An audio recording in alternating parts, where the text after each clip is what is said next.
Hello, dear students. Today we are considering the physics 12th science unit number 7 wave optics. Now optics आणि wave is the combination. Optics म्हणजे काय? Optics म्हणजे लाईटशी related. It is the branch of physics which deals with the study of light. It is called as the optics. And wave optics in the last 11th standard we shall consider the different hypothesis about the optics. म्हणजे light कशी जाते, कुठल्या फॉर्ममध्ये जाते, हे आपण इयत्ता 11वी मध्ये पाहिलेले आहे. मग या ठिकाणी पहिल्यांदा आपल्याला इंट्रोडक्टरी पार्ट जो आहे हा वेव्ह ऑप्टिक्सच्या बाबतीत आपल्याला पाहायचा आहे. मग आपण काय पाहिलं इयत्ता 11वी मध्ये? तर इयत्ता 11वी मध्ये आपण पाहिलं की लाईट जी आहे ही लाईट एका सरळ रेषेत जाते while traveling through a uniform and homogeneous medium. जर युनिफॉर्म एकसारखं असं जर मीडियम असेल, म्हणजे हा जो पेपर आहे या पेपरवर पूर्ण पृष्ठभाग जो आहे हा पांढरा दिसतोय, हा या पद्धतीनं जर एखादं मीडियम, कारण लाईट जाण्यासाठी त्या ठिकाणी मीडियम सांगितलेलं आहे, आणि light travels in a straight line. Light कशी जाते? Straight line. स्ट्रेट लाईन म्हणजे काय? एका सरळ रेषेमध्ये जाते. कुठं जाते? इन अ थ्रू युनिफॉर्म म्हणजे एकसंध, अँड होमोजिनियस मीडियम. होमोजिनियस याचा अर्थ काय? एकसंध, एकसारखं.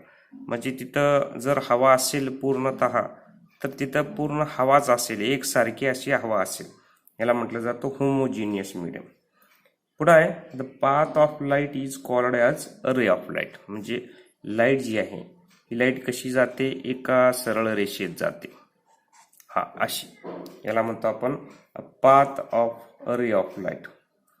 पुढे काय सांगितले? On encountering an interface with another medium a ray of light gets reflected or refracted, changes its direction and moves along another state. म्हणजे ज्यावेळेस ही लाईट जी आहे एन्काउंटर होते किंवा पडते, कुठं पडते? And interface with the another medium, म्हणजे दुसरं एक मीडियम आपण कन्सिडर केलं. फॉर एक्झाम्पल समजा आपण इथं ग्लास मीडियम कन्सिडर केलं. हा ग्लास मीडियम आहे, हे ग्लास मीडियम, आणि या ग्लास मीडियमवर हे ग्लास मीडियम आहे, हे ग्लास मीडियम आहे. लाईट एका सरळ रेषेत जाते, आपल्याला माहित आहे. जर लाईट ही या ठिकाणी अशी ही लाईट जर पडलेली असेल एका सरळ रेषेत, तर हे या ठिकाणी या पॉइंटला त्याचं एन्काउंटरिंग झालेलं आहे इंटरफेस बरोबर दुसऱ्या मीडियमच्या. तर त्या ठिकाणी काय होतं म्हणून सांगितलं? Light gets reflected or refracted. Light जी आहे हे रिफ्लेक्ट होईल किंवा रिफ्रॅक्ट होईल. पुढं काय होईल? It changes its direction. तिची डायरेक्शन जी आहे ॲक्च्युली हा त्याचा पाथ आहे ओरिजिनल. तर रिफ्लेक्शन झालं तर हा अशी जाईल, रिफ्रॅक्शन झाली तर ती अशी जाईल. म्हणजे त्याची डायरेक्शन जी आहे त्या लाईटची त्या ठिकाणी चेंज होईल. मग त्या ठिकाणी अजून काय होईल? अँड मूव्ज अलॉंग अनादर स्ट्रेट लाईन. दुसऱ्या डायरेक्शनमध्ये एका सरळ रेषेत ती लाईट जी आहे ही जाईल. पुढे काय सांगितलं? आता इथं दोन लॉज आपण इयत्ता 11वीला पाहिलेले आहे. दोन लॉज मध्ये पहिला लॉ काय? लॉज ऑफ रिफ्लेक्शन आहे. लॉज ऑफ रिफ्लेक्शन एक आहे आणि लॉज ऑफ रिफ्रॅक्शन एक, दोन आहेत. लॉज ऑफ रिफ्लेक्शन काय सांगते आणि लॉज ऑफ रिफ्रॅक्शन काय सांगते? तर लॉज ऑफ रिफ्लेक्शन व्हायचं असेल तर त्या ठिकाणी त्यांनी दोन पॉइंट त्या ठिकाणी सॅटिस्फाय करायला पाहिजे ना. काय आहे? द इन्सिडंट रे, याला म्हणतो आपण इन्सिडंट रे, बरोबर. याला काय म्हणतो? Reflected ray. आणि ह्या पॉइंट ऑफ इन्सिडन्सला जर आपण या इंटरफेसला एक सरळ रेषा जर काढली, उभी सरळ 90 अंशाचा कोन करणारी ही सरळ रेषा जर काढली तर त्याला आपण नॉर्मल असं म्हणतो. बरोबर. कुठं काढले? बाउंड्रीला. कुठल्या पॉईंटला? At the point of incidence where the incident ray is incident at the interface. मग त्यांनी काय सांगितलं? Incident ray, reflected ray and normal to the boundary. हा नॉर्मल आहे. Which are at the point of incidence which are lies in the same plane. एक प्रतलामध्ये हे कसं आहे? एक प्रतल आहे. या एका प्रतलामध्ये हे जे आहे हे सगळे त्या ठिकाणी आहे. पुढं काय? हा पहिला पॉईंट झाला. दुसरा काय आहे? पुढं हा जो अँगल आहे, कुठला अँगल? हा कोणी केलेला? Incident ray. कोणाशी केलेला? नॉर्मलशी केलेला. याला म्हणतो आपण angle I, angle of incidence. हा जो अँगल आहे कोणामधला आहे? हा रिफ्लेक्टेड रे म्हणतो आपण. हाला इन्सिडेंट रे. याला काय म्हणतो आपण? Incident ray. याला काय म्हणतो आपण? Reflected ray. आणि याला काय म्हणतो आपण? रिफ्रॅक्टेड रे. रिफ्रॅक्टेड रे. बरोबर. मग आता इन्सिडंट रे, रिफ्लेक्टेड रे आणि रिफ्रॅक्टेड रे. तर याच्यामधला जो अँगल आहे कोणामधला? इन्सिडंट रे आणि नॉर्मल मधला. याला म्हणतो आपण अँगल ऑफ इन्सिडन्स. याच पद्धतीनं याच्यामधला आणि याच्यामधला जो अँगल आहे म्हणजे रिफ्लेक्टेड रे आणि नॉर्मल मधला जो अँगल आहे याला म्हणतो आपण angle R. That is the angle of reflection. आणि हे दोन अँगल कसे पाहिजे आहेत? इक्वल पाहिजे. म्हणजे लॉज ऑफ रिफ्लेक्शन व्हायचं असेल तर त्या ठिकाणी 2 पॉईंट सॅटिस्फाय व्हायला पाहिजे. पहिला सांगितला incident ray, reflected ray and the normal at the point of incidence which are lies in the same plane. दुसरा काय? Angle of incidence is equal to angle of reflection. हे त्या ठिकाणी सॅटिस्फाय व्हायला पाहिजे. तर आणि तरच त्या ठिकाणी लॉज ऑफ रिफ्लेक्शन म्हणजेच रिफ्लेक्शन झाले असं आपण म्हणू शकतो. दुसरा पॉईंट काय? तर तिथं रिफ्रॅक्शन झालं असं. म्हणजे रिफ्रॅक्शन व्हायचं असेल तर त्याच्यासाठी सुद्धा 2 पॉईंट आहेत. यालाच म्हणतो आपण laws of refraction. Laws of refraction. पहिला पॉईंट काय? तर इथं परत पाहिलं तर हा काय? Incident ray. हा काय? Reflected ray. हा काय? नॉर्मल आहे. कुठं आहे? पॉईंट ऑफ इन्सिडन्सला आहे. म्हणजे पहिला जसा तिथं वर सांगितलं तसा इथं खाली काय? Incident ray, refracted ray and normal at the point of incidence which are in the same plane. हे एकाच प्रतलामध्ये आहे. आणि हे दोन्ही कुठं आहेत? Opposite sides of the.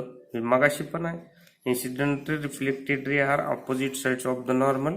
याच पद्धतीने incident ray, refracted ray which are lies on the opposite sides of the normal. This is the first point. Second point काय? स्नेल्स लॉ इयत्ता 11वीला आपण पाहिलेला होता. बरोबर आहे. That is the refractive index. It is the ratio of sine of angle of incidence to the sine of angle of refraction. बरोबर आहे. It is called as the Snell's law. Mu is equal to sine i divided by sine r. याच्यावरून mu जो आहे it is the called as the refractive index of second medium with respect to first medium. It is the ratio of μ2 divided by μ1. याच्यावरून हे cross multiply केलं तर काय लिहिता येईल? हेच आपण n2 आपण n1 असं सुद्धा म्हणू शकतो. मग काय येईल? तर n1 sine i, n1 sine i it is equal to n2 sine r. हे त्या ठिकाणी त्यांनी प्रूव्ह करायला पाहिजे आहे. म्हणजे स्नेल्स लॉ जो आहे हा त्या ठिकाणी त्यांनी प्रूव्ह करायला पाहिजे आहे. हे काय काय? आय काय? अँगल ऑफ इन्सिडन्स आहे. आर काय? आता इथं पण आर घेतला पण याला आर डॅश म्हणू, इथं आर डॅश म्हणू, इथं आर म्हणू. हा आर आहे. आर काय? It is the angle between the normal and the refracted ray. n1 n2 काय? अब्सोल्यूट रिफ्रॅक्टिव्ह इंडेक्स कुणाचे आहेत? This is the first medium, this is the second medium. तर रिफ्रॅक्शन केव्हा होईल? ज्यावेळेस लाईट एका मीडियम मधून दुसऱ्या मीडियम मध्ये जाईल त्याच वेळेस त्या ठिकाणी रिफ्रॅक्शन होईल, अन्यथा रिफ्रॅक्शन होणार नाही. तर इथं हे पॉइंट जे आहेत to be noted. That is the laws of reflection व्हायचं असेल तर त्यांनी 2 पॉईंट या ठिकाणी सॅटिस्फाय करायला पाहिजे. आणि लॉज ऑफ रिफ्रॅक्शन व्हायचं असेल तर त्या ठिकाणी या 2 पॉईंट त्यांनी सॅटिस्फाय करायला पाहिजे आहे. आणि हे सगळं आपण इयत्ता 11ला पाहिलेलं आहे. याच पद्धतीने आपण इयत्ता 11ला काय पाहिलेलं आहे? We have also done about that the reflection of light produced by spherical mirrors. आता मिरर पाहिले आपण. मिररचे दोन प्रकार आहेत, कॉन्व्हेक्स मिरर आणि कॉन्केव्ह मिरर. सरळ आहेत का? नाही. जसं आपण घरी पाहतो आरसा त्या पद्धतीने आहेत का? नाही. तर कसे आहेत ते? कर्व्ड आहेत. हे या पद्धतीनं कर्व्ड आहेत. हा एक मिरर पाहिला आपण, बरोबर, आणि हा एक मिरर पाहिला. हे कसे आहेत? कर्व्ड आहेत. मग इथं या ठिकाणी इमेज कशी तयार होती, रिफ्लेक्शन कसं तयार होतं, हे आपण इयत्ता 11 मध्ये पाहिलेलं आहे. आणि refraction of light through the prisms. आता प्रिझम पाहिला आपण, हा प्रिझम, या प्रिझम मधून लाईट कशी जाते हे पण पाहिला. हा त्याचा बेस. हे दोन प्लेन रिफ्रॅक्टिंग सरफेसेस पाहिले. कर्व लेन्सेस, दोन प्रकारचे लेन्स आहेत, कॉन्व्हेक्स लेन्स आहे, कॉन्केव्ह लेन्स आहे, बरोबर. Biconvex, biconcave lenses आपण पाहिलं. याच्यामधून लाईट कशी जाते हे पाहिलं. Position and nature of the image, image कशी तयार होते, कुठं तयार होते, रिअल आहे, व्हर्च्युअल आहे, त्याचे क्रायटेरिया आपण इयत्ता 11 पाहिला. Depends on the position of objects and focal length of the mirror or lens. आता हे कशावर इमेज आहे, कशी तयार होते इमेज, कशावर डिपेंड्स आहे, तर ऑब्जेक्ट कुठं ठेवला, ॲट द प्रिन्सिपल फोकस ठेवला, विदिन द प्रिन्सिपल फोकस ठेवला, बियॉन्ड द प्रिन्सिपल फोकस ठेवला, त्या पद्धतीने त्या ठिकाणी त्या इमेजेस कॉन्व्हेक्स आणि कॉन्केव्ह लेन्समुळं किंवा मिररमुळं तयार होतील, त्याची पोझिशन त्या ठिकाणी बदलत राहील. This is the introductory part of the unit number 7 wave optics. Thank you. Dear students, today we shall consider the nature of light. लाईटचं नेचर कसं आहे हे त्या ठिकाणी आपण पाहायचं. तर पहिलं जे आहे लाईटचं नेचर हे कार्पुस्कुलर नेचर आहे असं सांगितलेलं आहे. The first nature of light is corpuscular. Corpuscular nature of light. Nature of light. लाईटचं नेचर पहिलं कसलं आहे? कार्पुस्कुलर आहे असं कुणी सांगितलं हे आता पुढं पाहू आपण. मग आता त्या ठिकाणी पहिल्यांदा एक सायंटिस्ट आहे, त्याचं नाव आहे आर डिस्कार्टस. 1596 to 1650 यांनी काय सांगितलं, लाईट जी आहे ही लाईट रेक्टिलिनियर मोशनमध्ये जाते. कारण आपणाला ज्या इमेजेस तयार होतात किंवा जी आपली सावली तयार होते, ज्या इमेजेस मिरर्स आणि लेन्सेस पासून तयार होतात, तर त्या तयार होत असताना आपल्याला कन्सिडर करावं लागेल की लाईट जी आहे ही लाईट एका सरळ रेषेत जाते. यालाच लाईटचं रेक्टिलिनियर मोशन ऑफ लाईट असं म्हटलं जातं. पुढं त्यांनी असं सांगितलं की लाईटचं जे नेचर आहे हे लाईटचं नेचर पार्टिकलच्या फॉर्ममध्ये लाईट जी आहे ही जाते असं त्यांनी सांगितलं. केव्हा सांगितलं? 1636 मध्ये त्यांनी सांगितलं. आता न्यूटननी पुढं दुसरं एक सायंटिस्ट आहे, त्याचं नाव आहे न्यूटन. न्यूटन या सायंटिस्टनं 1642 ते 1726 मध्ये यांनी याची जी कन्सेप्ट आहे आर डिस्कार्टची कन्सेप्ट जी आहे ही पुढं वाढवली आणि त्यांनी त्याच्या पद्धतीनं ही थिअरी मांडण्याचा प्रयत्न केला. त्यालाच न्यूटन्स कार्पुस्कुलर थिअरी असं म्हटलं जातं. मग या न्यूटन्स कार्पुस्कुलर थिअरीमध्ये काय आहे, तर न्यूटननी काय सांगितलं, Newton that scientist proposed that light is made up of particles. Light जी आहे ही लाईट पार्टिकलच्या माध्यमातून जाते. दॅट इज कार्पुस्कल्स विचार. आता त्यांनी कार्पुस्कल सांगितलं. कार्पुस्कल्स कसे आहेत, तर कार्पुस्कल जे आहेत हे हार्ड आहे. these corpuscles are hard. पुढं कसे आहेत? इलास्टिक आहेत. पुढं कसे आहेत? And massless. काय? हार्ड आहेत, टणक आहेत. इलास्टिक आपणाला माहित आहे. आपणाला इलास्टिक म्हणल्यावर रबरच माहित आहे. रबर म्हणजे इलास्टिक आहे, त्या तज्ञता आहे त्याच्यामध्ये. पण इलास्टिक मटेरियल आणि प्लास्टिक मटेरियल्स काय आपल्याला डिफरन्स सांगता येईल? प्लास्टिक मटेरियल म्हणजे त्या मटेरियलवर जर आपण फोर्स अप्लाय केला तर त्याच्यामुळं काय होते, त्याचा शेप आणि साईज जो आहे हा चेंज होते. मात्र ज्यावेळेस आपण तो फोर्स रिमूव्ह करू त्यावेळेस तो त्याच्या ओरिजिनल पोझिशनला येत नाही. अशा मटेरियल्सला प्लास्टिक मटेरियल्स असं म्हणतात. आणि इलास्टिक मटेरियल म्हणजे काय, असे काही मटेरियल्स आहेत ज्याच्यावर आपण डिफॉर्मिंग फोर्स अप्लाय केला तर त्याचा शेप अँड साईज चेंज होतो. तो आपण जर मूव्ह केला तर तो त्याच्या ओरिजिनल पोझिशनला येतो. अशा मटेरियल्सला इलास्टिक मटेरियल्स असं म्हटलं जाते. मग यांनी पार्टिकल्स कसे आहेत म्हणून सांगितलं, हार्ड आहे, इलास्टिक आहे, आणि तिसरं सांगितलं मासलेस आहे. म्हणजे त्याचा वेट जे आहे ही वेट सगळ्यात कमी आहे असं त्यांनी सांगितलं. दुसरं काय सांगितलं त्यांनी, नंबर 2 काय सांगितलं, a source of light emits these corpuscles which travels along straight lines in the absence of any external force. जर एखादा फोर्स तिथं एक्झिस्ट नसेल तर हे जे कार्पोस्कल्स आहेत, हे जे पार्टिकल्स आहेत, म्हणजे ही जी लाईट आहे ही लाईट एका सरळ रेषेत जाते असं त्यांनी सांगितलं. तिसरा पॉइंट काय सांगता येईल, when the light corpuscles strikes, when the light corpuscles strikes a reflecting surface. आता सरफेस त्यांनी सांगितलं रिफ्लेक्टिंग सरफेस. जर हे कार्पोस्कल जे आहेत रिफ्लेक्टिंग सरफेसवर स्ट्राईक झाले, दे अंडरगो इलास्टिक कोलिजन, तर त्या ठिकाणी कोलिजन होईल. येता 11वी मध्ये आपण पाहिलेलं आहे elastic collision, inelastic collision वगैरे वगैरे. अँड मग त्याचा रिझल्ट काय होईल, and a result follow the laws of reflection. तर त्या ठिकाणी लॉज ऑफ रिफ्लेक्शन जे आहे हे फॉलो होतील किंवा होतील ज्यावेळेस तो पार्टिकल जो आहे हा रिफ्लेक्टिंग सरफेसला स्ट्राईक होईल त्यावेळेस. पुढचं काय सांगता येईल, नंबर 4 पॉईंट त्यांनी सांगितला. Number 4 point, during refraction. आता रिफ्रॅक्शन होताना काय होते त्यांनी सांगितलं, during refraction it is the difference in the attractive force. आता तिथं काय तयार झाला, डिफरन्स तयार झाला. Difference in the attractive force between कशामधला, corpuscles and the particle of the medium. कार्पोस्कल म्हणजे लाईट, म्हणजे लहान लहान पार्टिकल, आणि पुढं particles of the medium that causes a change in the direction of the कार्पोस्कल्स. म्हणजे तो जो सरफेस आहे रिफ्रॅक्टिंग सरफेस, हा सरफेस काही पार्टिकलनं तयार झालेला आहे. या पार्टिकलमध्ये आणि त्या पार्टिकलमध्ये काय होईल तर अट्रॅक्शन होईल, आणि याच्यामुळे काय होईल, there process a change in the direction of the corpuscles. आणि त्याच्यामुळे जे आहे हे कार्पोस्कल्स म्हणजेच लाईट याची डायरेक्शन त्या ठिकाणी चेंज होते असं त्यांनी सांगितलं. पुढे काय सांगितलं, नंबर 5 अ डेन्सर मीडियम. आता तिथं मीडियम आलं. A denser medium exerts a large attractive force on the light corpuscles to accelerate them along the normal to the bond.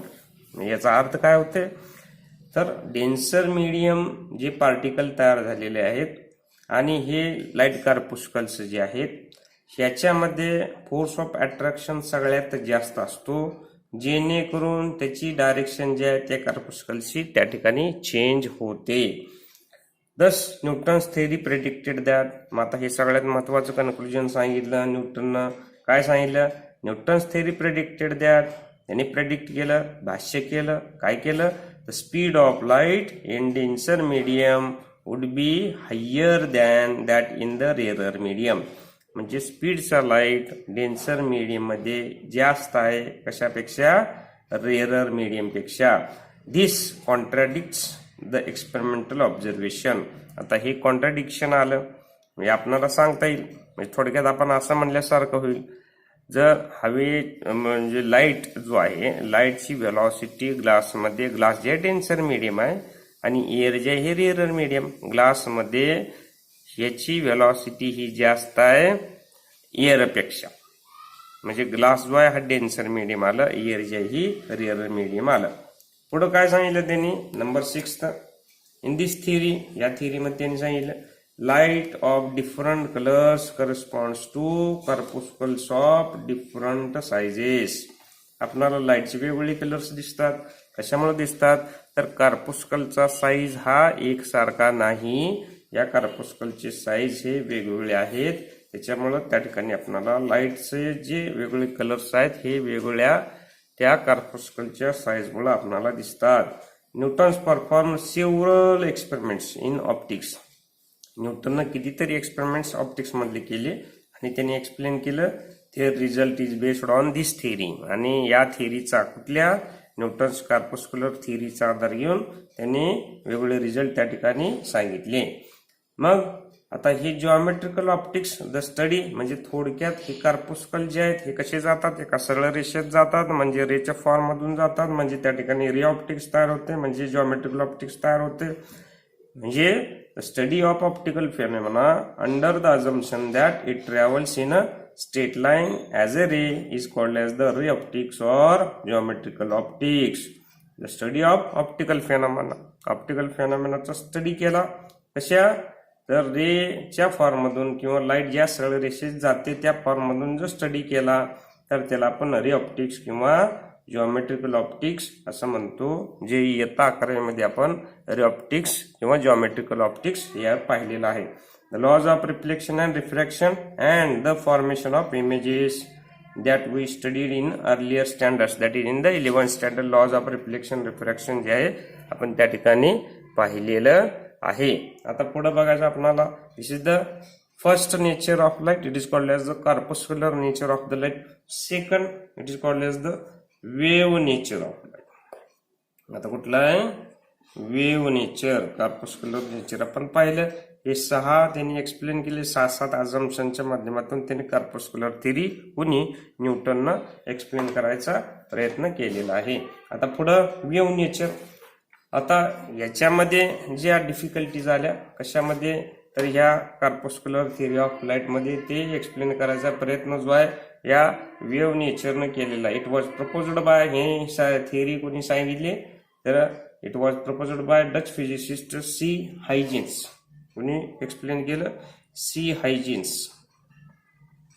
C हायजेन्स या सायंटिस्टने एक्सप्लेन केलं केव्हा, 1668 मध्ये. यांनी काय सांगितलं मग, according to Huygens theory, Huygens assumed that light to be a wave caused by vibration of the particles of the medium. Light जी आहे, लाईट ट्रॅव्हल होते, लाईट जाते, कशामुळे जाते, तर तीही लाईट जी आहे ही वेव्हच्या फॉर्म मधून हे जाते. का, तर त्या ठिकाणी पार्टिकल जे आहेत, इथं कार्पस्कल फक्त पार्टिकल सांगितलं, यांनी काय सांगितलं, पार्टिकल जे आहेत या पार्टिकलचं व्हायब्रेशन होतं आणि ह्या व्हायब्रेशनमुळे त्या ठिकाणी वेव्हचं नेचर जे आहे हे तयार होतं असं सांगितलं. दिस इज द फर्स्ट पॉईंट. हा त्याच्या थिअरी मधला पहिला पॉईंट आला. दुसरा पॉईंट काय सांगितलं, as the vibration as the light could also. आता लाईट्स कशी जाते त्यांनी सांगितलं, as light could also travels in vacuum. Light जी आहे ही व्हॅक्युम मधून सुद्धा ट्रॅव्हल होते. हे assumed that hypothetical medium. Hypothetical म्हणजे कन्सिडर केलं एक मीडियम त्या ठिकाणी व्हॅक्युम मधून जात असताना, या मीडियमला त्यांनी नाव दिलं इथर मीडियम. सेकंड इथर मीडियम हे असतंय व्हॅक्युम मधून ज्यावेळेस लाईट जाते त्यावेळेस इथर त्या ठिकाणी प्रेझेंट असते असं त्यांनी सांगितलं. Is present everywhere including in vacuum. Note that this ether is not the substance. हे सगळ्यात महत्वाचं, कारण हे इथर जे आहे हे सबस्टन्स नाही, जसं केमिस्ट्रीमध्ये आहे तसं. Ether that we come across in chemistry there was however no evidence to prove its existence. त्याच्यामुळं याचा एक्झिस्टन्स प्रूव्ह करण्यासाठी कुठलंही एक्झिस्टन्स जे आहे हे त्याचं प्रूव्ह झालेलं नाही. And thus it was difficult to accept the concept. त्याच्यामुळे त्या ठिकाणी ही कन्सेप्ट जी आहे ही ॲक्सेप्ट करत असताना अवघड गेलं. इन द 19th century 19वी शतकामध्ये certain new phenomena of light नेमली. आता काही फेनॉमेना नवीन त्या ठिकाणी ऍड झाले. काय काय नाव आहेत, इंटरफेरन्स आहे, इंटरफेरन्स आहे, त्याच्या पुढे डायफ्रॅक्शन आहे आणि पोलरायझेशन आहे. And polarization. मग आता हे 3 कन्सेप्ट आल्या, इंटरफेरन्स, डायफ्रॅक्शन, पोलरायझेशन जे आहे हे डिस्कवर केलं. आता इंटरफेरन्स, डायफ्रॅक्शन, पोलरायझेशन म्हणजे काय, या युनिटमध्ये आपल्याला पुढे जे आहे हे पाहायचं आहे. मग आता पुढे काय सांगितलं, मग आता कार्पस्क्युलर थिअरीचा आधार घेऊन ह्या जे पॉइंट्स आहेत, नवीन पॉइंट्स आलेले किंवा नवीन जे थिअरी आली हे त्या ठिकाणी प्रूव्ह केले गेलेलं नाही. मात्र हायजेन्स थिअरीनं हे प्रूव्ह केलं. Huygens theory could not explain the new phenomena but could also explain the laws of reflection and refraction. हे थिअरी हे पॉइंट सुद्धा त्यांनी एक्सप्लेन करून पुढे त्यांनी लॉज ऑफ रिफ्लेक्शन आणि रिफ्रॅक्शन जे आहे हे प्रूव्ह केले. त्याच पद्धतीनं इमेजेस फॉर्म कशा होतात मिररच्या साहाय्यानं, लेन्सच्या साहाय्यानं, ते सुद्धा त्यांनी प्रूव्ह केले. पुढं the branch of optics which use the wave nature of light to explain the optical phenomena it is called as the wave optics. या ब्रँच मध्ये या वेव्ह नेचरचा उपयोग करून वेगवेगळ्या ऑप्टिकल फेनॉमेना एक्सप्लेन केला, याला वेव्ह ऑप्टिक्स असं त्यांनी नाव दिलं. आणि हे जे आहे हे इयत्ता 12वी मध्ये आपल्याला पाहायचं आहे. याच्या अगोदर 11वी मध्ये काय पाहिलं आपण, तर रे ऑप्टिक्सच्या बाबतीत पाहिलं. मात्र इयत्ता 12वी मध्ये आपल्याला वेव्ह ऑप्टिक्सशी रिलेटेड सगळे कन्सेप्ट जे आहेत हे आपल्याला पाहायचे आहेत. Wave theory showed that if the speed of light waves in denser medium is smaller than that in rarer medium, हे सगळ्यात महत्वाचं पॉईंट आहे. Then light bends towards the normal. जर लाईटचा म्हणजेच व्ह्यूचा जर स्पीड जो आहे हा स्पीड डेन्सर मीडियम मध्ये कमी असेल रेअरर मीडियम पेक्षा, तर आणि तरच ही लाईट जी आहे नॉर्मलच्या दिशेनं झुकते, म्हणजे त्याची डायरेक्शन चेंज होते, म्हणजेच त्या ठिकाणी रिफ्रॅक्शन होते असं त्यांनी सांगितलं. आता तिसरं जे नेचर आहे, तिसरं नेचर, आता ह्याच्यामध्ये अजून वेव्ह नेचर मध्ये भरपूर पॉइंट्स जे आहेत हे पुस्तकामध्ये त्या ठिकाणी दिलेले आहेत. In this chapter, we shall consider the refraction, interference, diffraction, polarization, etc. etc. 11वी मध्ये अजून आपण काही थिअरी पाहिले, मॅक्सवेलचे इक्वेशन पाहिलं. त्याच्यामध्ये त्यांनी सांगितलं लाईट जे आहे हे लाईटचं नेचर हे इलेक्ट्रोमॅग्नेटिक वेव्हचं आहे. म्हणजे आपण येता 11वी मध्ये सुद्धा काही थिअरी जे आहे म्हणजे नेचर जे आहे लाईटचं आपण पाहिलेलं आहे. त्याच्यानंतर मायकेलसन, मोर्ले या दोघांनी सुद्धा एक्सपेरिमेंट करून त्या ठिकाणी लाईटचं वेगवेगळ्या प्रकारचं नेचर त्यांनी सांगितलेलं आहे. आता तिसरं जे नेचर आहे, थर्ड नेचर, याचं आहे dual nature of light. Dual nature of light. Dual म्हणजे काय, तर दोन्ही पण दाखवणं. दोन्ही काय दाखवतं, त्याच्या अगोदर पाहिलं पण लाईट जी आहे ही कार्पस्कलच्या माध्यमातून म्हणजेच पार्टिकलच्या माध्यमातून जाते. दुसरं हायजीननं सांगितलं लाईट जी आहे ही वेव्हच्या माध्यमातून जाते. कशामुळे जाते, हे जे लहान पार्टिकल आहे याच्या व्हायब्रेशनमुळे वेव्ह तयार होते, वेव्ह क्रिएट होते आणि ही लाईट जी आहे ही वेव्हच्या माध्यमातून जाते. ड्युएल नेचर याचा अर्थ असा आहे की हे जे लाईट आहे या लाईटचं नेचर दोन्ही प्रकारचं आहे. काय काय, एक पार्टिकल पण आहे आणि एक वेव्हच आहे. In the early 20th century, 21व्या शतकामध्ये इट वॉज एक्सेप्टेड दॅट, हे सगळ्यांनी मान्य केलेलं आहे काय, the light has a dual nature. लाईटचं नेचर जे आहे हे ड्युएल आहे. It can exhibit particles nature as well as wave nature under different situations. वेगवेगळ्या सिच्युएशन मध्ये लाईट जी आहे ही लाईट दोन्ही प्रकारचे नेचर एक्झिस्ट करते. एक जे आहे हे पार्टिकल सुद्धा आणि दुसरं जे आहे हे वेव्ह सुद्धा त्या ठिकाणी ती एक्झिबिट करते.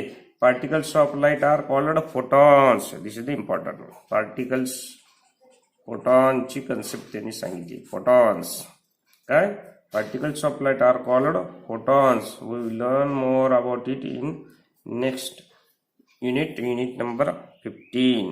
So thank you. Here we shall consider only the nature of light. There are the 3 nature of light: corpuscular nature, number 2 wave nature, and number 3 dual nature of light. Thank you very much.